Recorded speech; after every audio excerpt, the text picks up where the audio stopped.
This is Decoding Learning Differences with Kimberlyn Lavelle, and this episode is Getting Your Kid Help in Public School. So in this episode, we're going to be talking about how if you've got your child in a public school situation and you want them to get some extra help, you're worried about their academics, their educational progress, you think they need accommodations, whatever it is, you want them to get extra help through the public school system, here's what to do. So, request an evaluation. When you're requesting an evaluation, you need it to be in writing. Ideally, I would recommend emailing it to multiple people. Principal, if you have the email for the school psychologist or a school counselor, an SST coordinator, anything like that that's in charge of interventions, a reading specialist maybe. If you know the education specialist email, that's your special ed teacher, the resource teacher, those are all other names for it. If you know that person's email address, send it to them. You can even send it to the secretary to send to whoever else you need, or include in the request to send it to everyone else. You sending it to multiple people makes it more likely that one of those people knows their legal obligation of what they need to do with that letter. And also that someone opens it in that timeline, you've got that receipt. And a lot of emails, you can set it up that you get a receipt when they open it. So you can set that function.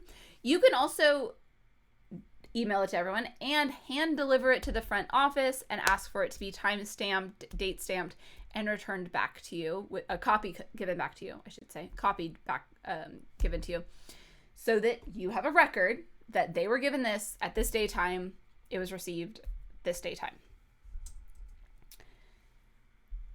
The biggest thing you need to request is exactly what you're asking for. I request my child be evaluated to determine eligibility for an individualized education program, or IEP.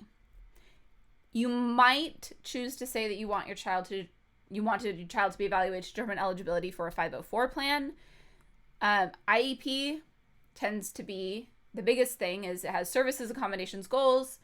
504 plan is just the accommodations piece in general. There's exceptions. There are some services with 504s, but in general, not so much. So if your child needs more than just accommodations, you want to go the IEP route. If they're good with just accommodations, you can go the 504 route. The one issue that I want to make clear is that the 504 legal obligations do not give a timeline of when everything has to happen. An IEP, other than like reasonable amount of time. An IEP gives a specific timeline. So requesting an IEP puts them on a timeline that they have to do things within. Also include in your email whatever your areas of concern are and the suspected disability. What your, kind of two ways to say the same thing. You can say, I'm worried because my child is making very little progress in reading, and I suspect that they might have a phonological processing disorder. Or you can just say a specific learning disability. You can say dyslexia even, although many schools would not use the term dyslexia in their report or on their IEP, but they understand what it is, at least to some degree, typically. We talked about the IEP versus the 504. Let me go back a little bit. So also in that letter, it's beneficial to also include, if there is an actual diagnosis of anything, it's useful to include any family history of learning difficulties, learning challenges, and any interventions that you have done or that have been done by the school. Because a lot of times you're writing a letter to the principal or the special ed director, even if you are sending it that high, they don't know what your child has been doing. Now they might, because a lot of administrators are very involved, especially like principals and stuff. Sometimes they're very involved. They know the kids who are struggling, they know most of the kids on campus, and they kind of have some general idea of where they're at academically, what is being provided to them. They might know who is getting certain interventions. But you can list them in writing, even if you know that this person knows, even if this person is the one providing the intervention, you can write it down and say, my kid has been getting this intervention for X number of months and is still struggling. Can we do something about that, please? So,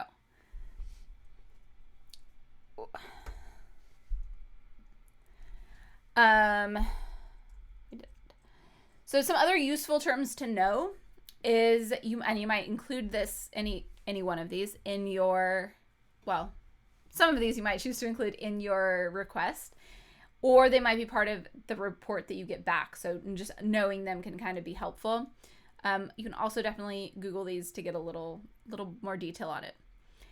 FAPE, F-A-P-E, is free and appropriate public education. So your child is being denied FAPE if the school is not following their obligation for child find to identify a student with a learning challenge who would be eligible for an IEP. So you could include in there, I would like to determine FAPE for my child.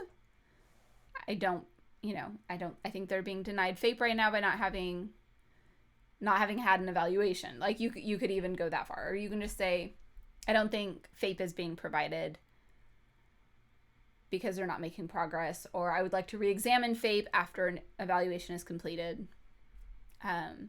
Least restrictive environment is, what is the least restrictive classroom environment generally in which your child can make progress academically and have the most access to general education peers. So it's the least impact on their social state, their emotional state, and their academics. So how are they going to get all of their needs met and also not hinder other things? So it's a balance of plenty of time with gen ed peers while also getting all of the services they need. And how much is that? That'll be discussed. Least restrictive environment, LRE. PWN, prior written notice. That is if the district is telling you no. That's the most important time that you need to know what a prior written notice is. The district says, no, we're not going to evaluate your child. It's unlikely, just in that if you've written in there that you suspect this disability for this reason with this level of interventions having been provided, it's going to be hard for them to justify that. Like, I'm not sure that would stand up in court. You can kind of even come back with, I'm not sure that would stand up in court. And you might take it to the next level. Because I'm concerned that my child will not be receiving FAPE if this assessment is not made. Throwing the jargon at them sometimes makes them stand up. Out of compliance is a big one to use if things are not going the way that you feel like they should be going. I would encourage you to check yourself. Are you being reasonable? Is it something that the school is actually responsible for? Like the school is not responsible for diagnosing if your child has ADHD. That is a medical thing. The school is not responsible for diagnosing if your child has dyslexia. The school is not responsible for diagnosing anything because they cannot diagnose anything. It is actually out of their jurisdiction, or whatever you want to call it. It's not their job. Their job is to make sure that your child has whatever they need to make academic progress, appropriate progress. So they need to assess if your child should be on an IEP if there's a reason to do so. They need to assess if your child should be on a 504 if there's a reason to do so. And it shouldn't even take you writing a letter, but it often does. So, so prior written notice is if they're saying no, and why are they saying no? And then you can respond back to that. And then you'll get into the other things that you might need to know. Like, you might not get if you're looking for dyslexia, for example, and you suspect dyslexia, They might not say your child has dyslexia, but they might say your child has a specific learning disability impacting their access, their progress in reading, basic reading skills, or something along those lines. And it might also get into, then based on or due to a processing deficit in, and then it'll list their processing disorder. So, and there's a few different ways they'll word that. Some areas, some states, districts will just say specific learning disability in reading and writing.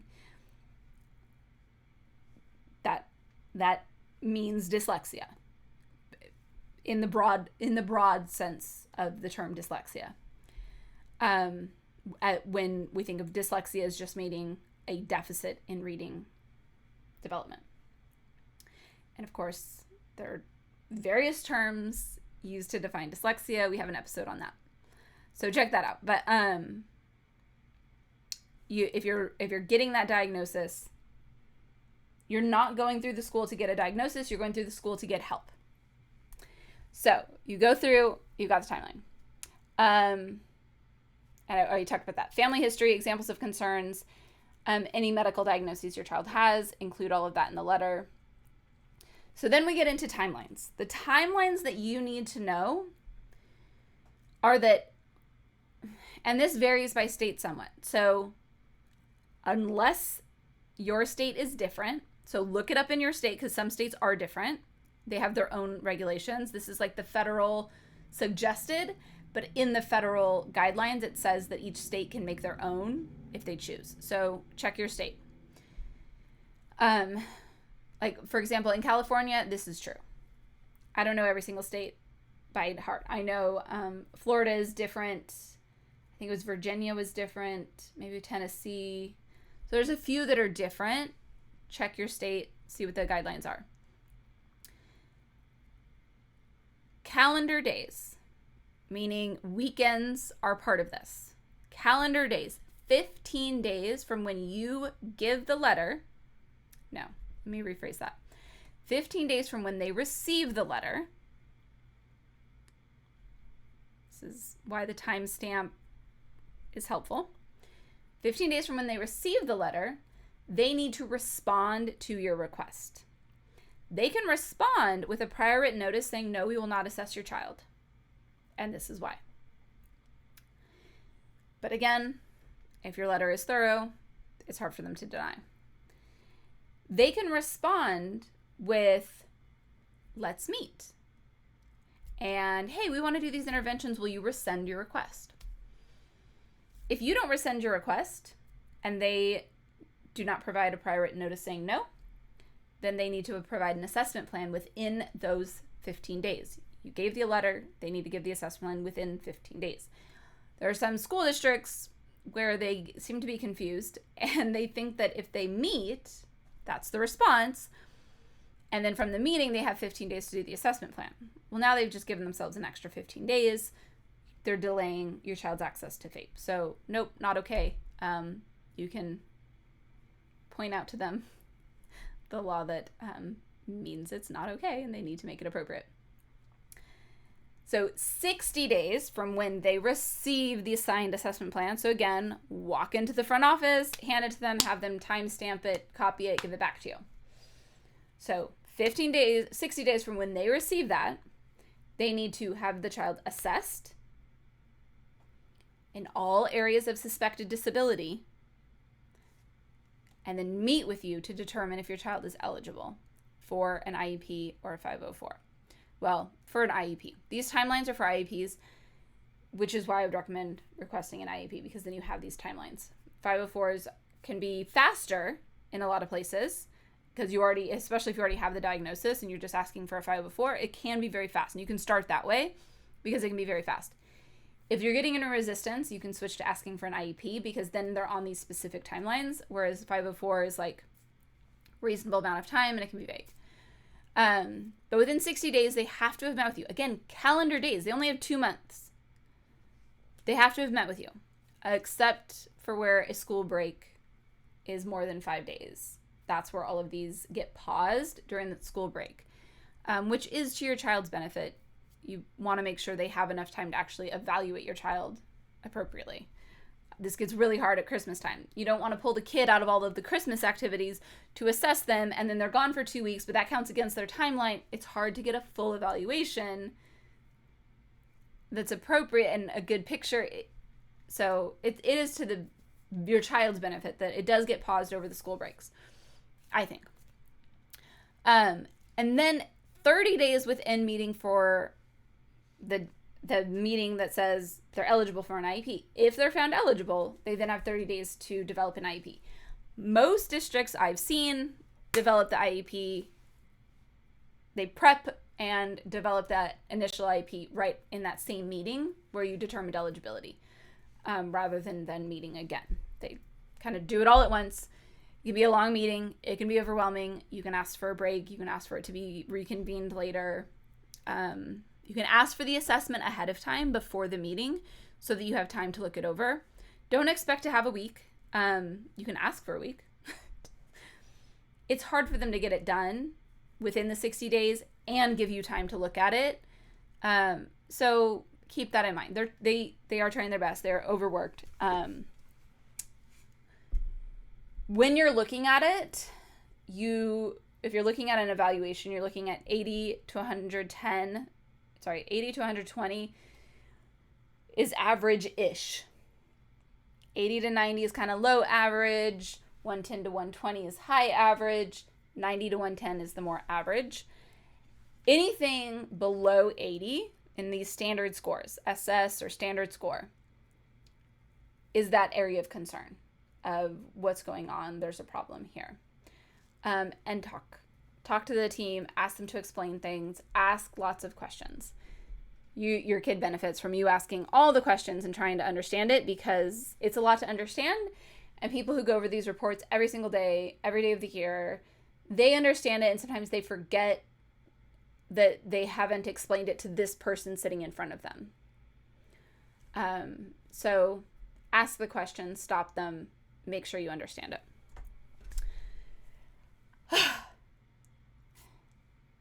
The biggest takeaway I want you to take from this is ask for what your child needs in writing, document everything, and trust that you know best. If they meet with you and discuss all the progress your child has made and the interventions that are happening and they want to keep doing it, and you do feel that, yeah, actually, I guess my kid doesn't need to be evaluated, and you genuinely feel that, you can rescind your request. And if you don't genuinely feel that, but you feel like you're pressured into it, just don't rescind your request. Be like, I'm just going to be difficult. I'm sorry, but I guess it's the mama bear in me, or whatever you want to call it. Whatever, if you want to kind of keep it friendlier, sometimes being a little self-deprecating can help smooth things over a little. Like you're kind of making a joke but no, I'm not going to rescind my request. So instead of being aggressive, why would you even ask me that? That's not appropriate. Well, so you know best. I am, in all of my years, there's very few parents who were wrong about their child having a disability. There were parents who were in denial and didn't want to accept that their child had something different about them. And eventually they came around and realized that their child really was struggling and did benefit from extra help. But the parents who in kindergarten were saying, my kid has dyslexia, or my kid has ADHD, or there's something wrong with my kid, I don't know what, but they aren't understanding this. And the school, the parents almost always know that there is something wrong. They know their kid really well. Trust that gut instinct. Go with it. Fight for it. You got it. Okay. Send me your questions, your concerns, anything you want me to go deeper into. If you have specifics about your specific situation, your specific child, you can email me, Kimberlyn@decodinglearningdifferences.com. I look forward to hearing from you, and I'll talk to you again next week. Bye.